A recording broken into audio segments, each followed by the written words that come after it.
పెద్ద హిట్ అయ్యి మనస్ఫూర్తిగా 2 క్యారెక్టర్లు చేసినట్టుంది. సో హీరోయిన్కి టార్చర్ పెడతారు ఆయన ప్రతి సినిమాల్లో.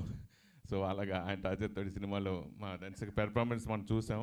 ఈ ట్రైలర్లో సాంగ్లో చాలా అద్భుతంగా ఉంది. మీరే పెట్టారా? సురేష్ టార్చర్ పెట్టడం అతనికి రాదు. నేను మళ్ళీ చెప్తున్నా, ఆయన వచ్చి కూడా ఏమండి మీరు గట్టిగా కొట్టాలి, ఇంత టార్చర్ అంతే ఉంటుంది ఆయనకి. టార్చర్ మనం ఆయన చెప్పేది ఓహో ఈయనకి టార్చర్